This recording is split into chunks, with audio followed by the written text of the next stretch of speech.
Alright guys, I am Cameron from Row Access. If you don't know who I am, scroll back a couple of years. I used to be one of Wally's helpers, and now we're both contract rig welders, working for ourselves. And so I've been out here with Wally for the last couple of months, and we're both kind of working out at the same yard and doing some work. And at the same time, Wally's been doing some teaching. So today we have Matt here from Wisconsin. He's just finishing up a 2-week-long pipe welding boot camp. Yep. Right? Yep. So let's hear it, Matt. Yeah, I'm Matt, like you said, from Wisconsin. I own a small welding and fabrication shop. I'm a single owner operator.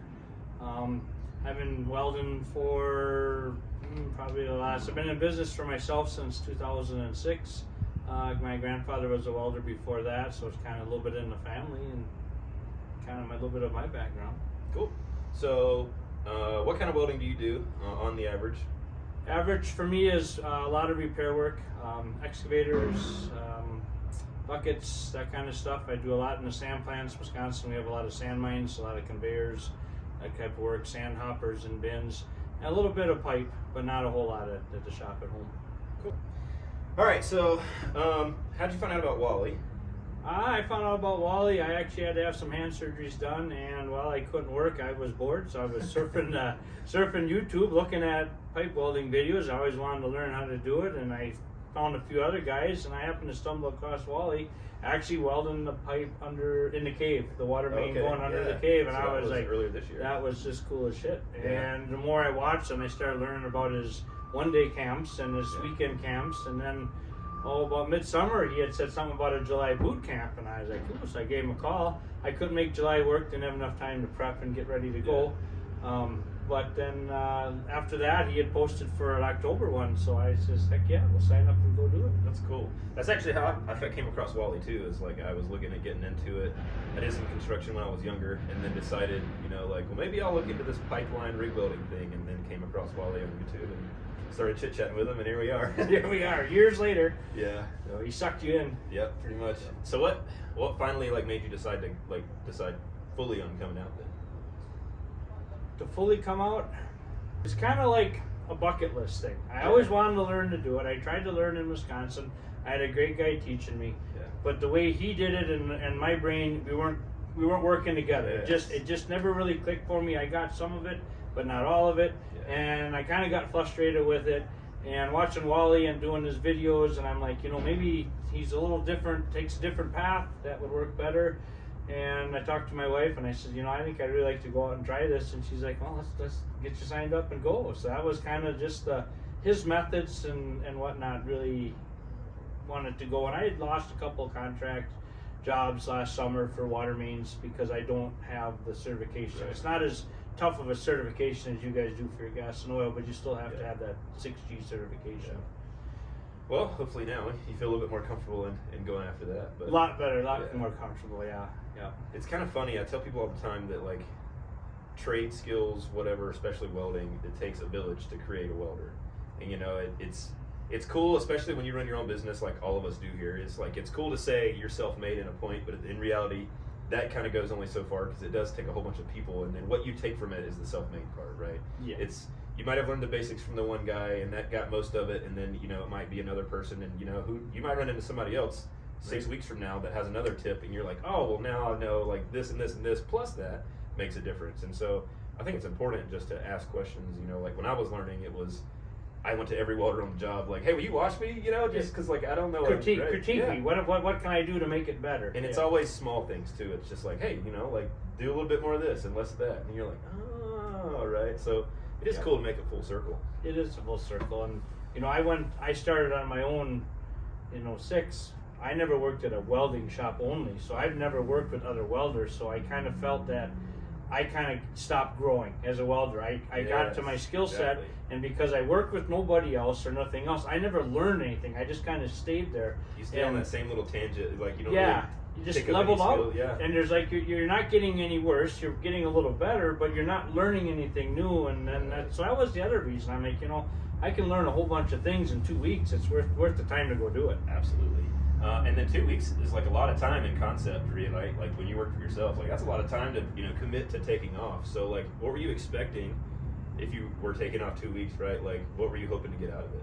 I wanted to get, to set everything aside, I needed to get out here, and at the end of the day, I wanted to be a better all-around welder. Not only in the pipe, but a lot of this transfers to flat plate and out of position, and obviously pipe is almost all out of position. Right. So I wanted to brush up on all my skills, and I think Wally's done real good. I mean, I'm old dog, new tricks, so for me to come on, I did ask him that question because, I think it's a little easier to teach someone 18, 20 years old that doesn't have 30 years of bad habits behind them. And you can tell I've got some bad habits out here, and it's been hard to get through it, but I thought I would get to where I could take the 6G test. And the 2-inch, we still need some work, but the 6-inch, I'm pretty confident. We did some bend testing the other day, and they passed, so I think I've got to where I need to be with that. 2 inches is a monster because it's just so small. It's ever changing. The bigger the pipe, the easier it is because it's almost flat, right? So you're welding overhead for a little while, and then you're on the vertical angle for a up, while, and then vertical, you're going flat, and it's flat, and then it's easy from there. But the small pipe, it's changing the whole time. And this heat, you put all that heat in that little tiny pipe, and eventually the pipe is just glowing brick and glowing red, and you got to stop and just let it cool off. Yeah, 2 inches is a bad one. My first weld test with 2 inch, I blew a hole big enough you can stick your finger in. I patched it up and it passed, so it worked. But dude, it's the same thing. It was just lack of practice with it, but it just kind of fell in my lap and I took the chance. So it's kind of cool. So overall, what would you say your experience was here? Did you get what you came for? And then how would you say, just rating the whole overall experience? I'd rate it 100% great. I mean, Wally is very, very skilled welder. I mean, the man can weld like nobody's business, and he's patient, and he has many ways to explain to get to the same ending. So if I'm not understanding it and I say, I don't get it, he'll backtrack, we'll get it and figure it out, draw a picture, whatever we got to do. So the experience has been nothing but great, nothing but moving forward. There's nothing going backwards here. And that's that part that comes with experience too. Like I was saying, it takes a village of people, and then it's hearing opinions from other people and then piling them all in, right? The way that I learned came from a bunch of people, so now I have those people's things to give back to the world too, right? So if I only learned from one welder, whoever it was, then I would only know their one way, and then it becomes the same thing, like you were saying. You just kind of stay on one same line. So then taking all that information from everybody, that's cool, because Wally just kind of provides it from all the different types, because he's welded almost every process and pretty much all over the place. Over the place. And he's had, talking with him the last couple of weeks, he's had many influences throughout his welding career, and you can see that, and it's awesome. Yeah, he started doing rail cars, right? So rail cars. You think about that, you're like, man, who would do that, right? But and now it's kind of gone away from that a little bit. But the shop that he worked at's not here anymore. But that's cool, right? To know somebody that worked there and has that experience, and then took that into other things. Yeah. So, what would be your advice to anyone that's looking to get into welding? Let's say 18 years old, and then let's revisit the same question again for somebody your age group, right? I think someone getting into it at 18, I still believe that a tech school experience or a work experience to start with, I don't think this is a place to come with no experience. I think you need to have some basic tips and tricks because it's hard to learn from nothing, and pipe is not the easiest thing to learn on. I think a person willing to come out here should have some experience, and if they want to get into it, you're going to have to spend some money and time. Education costs money too. Either you can sit for 4 years in a college and spend money, or you can go out in the workforce and you're going to make some mistakes, and it's going to cost you some money somewhere or out of your pocket. I mean, this isn't a cheap thing to come, so for me it's an expense to come out here, but you have to look at what you get out of it at the end of the day. Right. And I think that's the important part is to be willing to put the sacrifice and the money into it, and just open mind and go learn it. And obviously, in business, anything that is going to come out with a positive effort, it takes money to make money, right? Yes. That's what I was trying to say. Whatever the cost may be, and it can be anything from buying new leads to buying a machine. We talked the other day out here just talking about just the investment to get into rig welding, and if you've never done anything before, you're out for a big expense right off, and then it's that's got to pay for itself, right? So it's the truck, the welder, all the tools, and then the learning part, right? So if you're paying to go to school, and then then you come out of that, now you still have to make all of that stuff pay for itself. So I mean, it is an investment to think about, but you got to make sure that you're getting the value out of it, which sounds like you you felt like you got the value? Oh, value, definitely. And, you know, when you're starting off, you don't need to start off with the new truck and the new welding machine. And, you know, I mean, yeah, everybody dreams big, but when you start putting on, like we talked about, $100,000 is not out of the realm for a welding rig today with a truck and a welding machine. You know, find an older machine, you know, even if it needs a little help, and get going and practice. I mean, practice. I mean, I love to stick weld. That's my favorite process. And even today, you know, some days if I'm slow in the shop, I'll just run coupons just to brush up your skills. Yeah, I mean, stay current with it, you know. Stay current, because you get, you know, if you flip and flop from TIGging and MIGging and sticking, and you know, they're all just different enough that sometimes you just need to go back and practice them. Yeah, like, and it is like riding a bike to a point, but then it's, you know, well, it's a little bit different bicycle too. Yeah. Right? So you can't go from BMX to mountain biking or beach cruising, you know, just as easy as it may seem. So, I don't know, it definitely does take a little bit of time to kind of get between the two. Just be willing to put the effort in.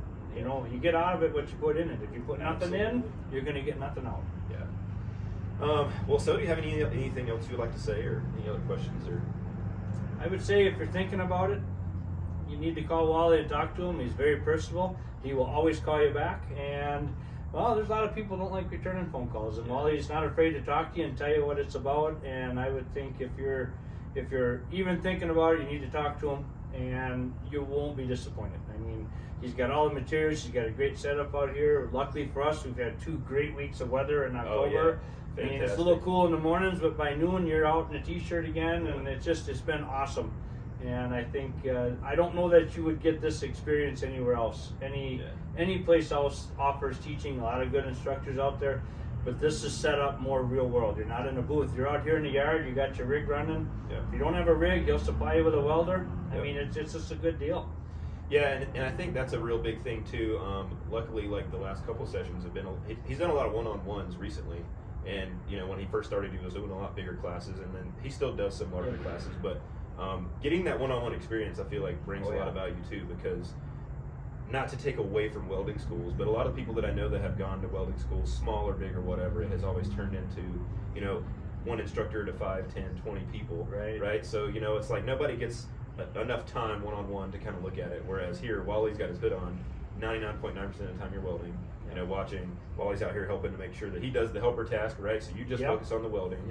And that's what's cool, I feel like, just for me, as a third party type thing, you know, just to kind of see it grow from where we started with it a few years ago, or he started with it. So it's kind of been cool to see it all come around, but I'm glad you got the value that you came for, right? 100%. I'm completely not biased in this, you know, like I'm just here hanging out, and Wally asked me to do the interview, so this is totally cool. It is cool. Let's see. Oh, I thought of another question. So we talked about somebody wanting to get into welding. Well, what about somebody wanting to get into a welding business? Let's go with like 3 tips for a new business person. For a new business? New welding business person. So assume that somebody is somewhat established, right? They've been welding a little bit, and they're thinking about going over into the, you know, the take that leap. Take the leap. Yeah, take the leap to, you know, run your own business, right? Because like that's, you know, like Wally did that, I did that, and like this is what you do, and you've done it for a while, you know. So like it's cool to get other people's perspective on that too, because that seems to be the more common question that, you know, I personally get. So it's cool, you know, just to see somebody else that's in the same position.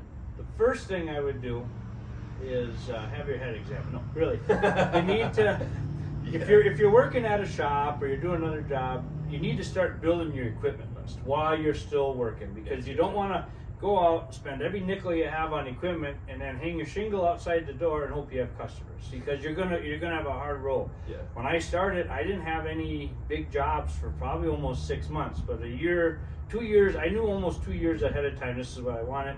I started replacing my equipment. I already had equipment, but I was upgrading it. So I was working, I could pay for it, it wasn't such a big hit. So number one thing, before you make the leap, get the equipment. You don't need everything new, but just it's good working order, so you don't have to lay out your cash.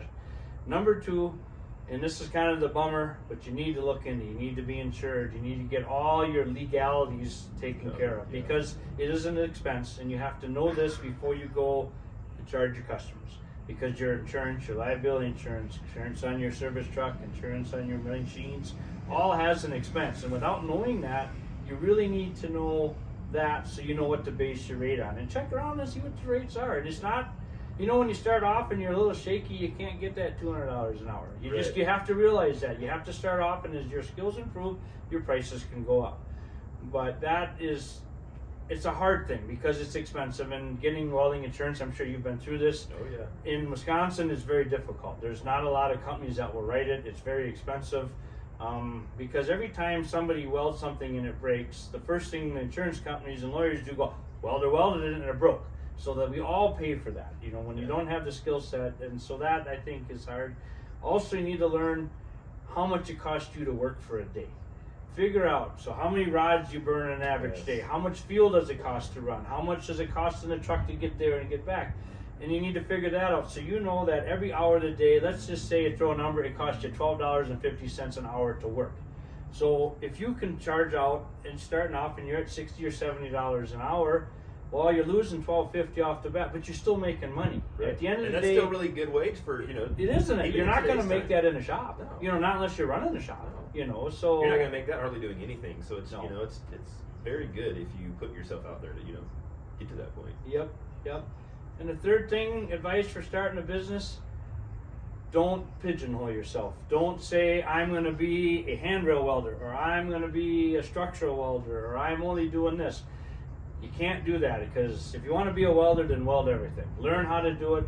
Take the time to learn, and just be a well-rounded welder. Because when look at when we had the administration change. You know, they shut gas and oil just about right off in the country. Yeah. All the guys that are diehard, if it's not round, put it down. Sat at home going, how am I going to make a house payment need? Yep. You know, so I get you have your favorite stuff, but be well-rounded. Just get yourself out there and think of other welders and companies not as enemies but as allies, and talk to them and work together, because you know I've had to hire guys in to help me. You get so busy, so I've got a list of guys that I trust, and they come in and help me, and that will help you because maybe you're slow and they have work. So really, don't treat them as your enemy. Treat them as your allies. That's such a perfect closing remark, because that's what I had in my head was, it's cool to see somebody, because a lot of people that do come are welding pipe to some degree, right? And they just kind of want to improve.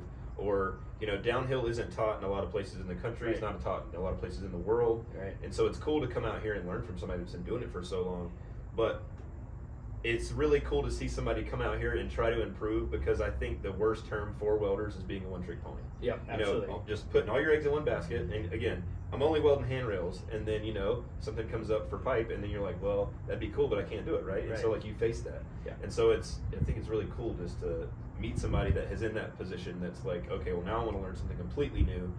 Improve on that skill, and then now that's adding to another facet to it. Another feather in your hat Yep. for down the road. 'Cause Absolutely. You want to stay busy. Yeah. Well, thanks, Matt, for the interview. Thanks, and Cameron. It's been cool to meet you this week Yep. and the last couple of weeks, and I guess you're getting ready to roll back up north. Yeah, so. I got to head back north. Probably tonight when we're done with school, I'll start the journey. It's quite a drive, so break it about up. 30 degrees too, huh? Oh no, we had snow on the ground this morning. Oh, nice. So my wife's not real happy thrilled, today with yeah. the snow. She doesn't like snow. I don't blame her. I'm getting to the point in my life where I could do without it. So, Yeah. but it's nice here today. It's got to be mid-70s. So It's beautiful here in Man with snow. It snows here, it doesn't really stick, so it's cool to. Okay. It stays for about a day and then it melts, and it'll stay in the shadows, but it's cool. I think this makes it a good, nice medium yeah, area. You can drive to the mountains if you want to see it all the time. Otherwise, you can just hang out here. Yeah. So, Well, thanks for the interview, and see you guys on the next one. thanks, Cameron.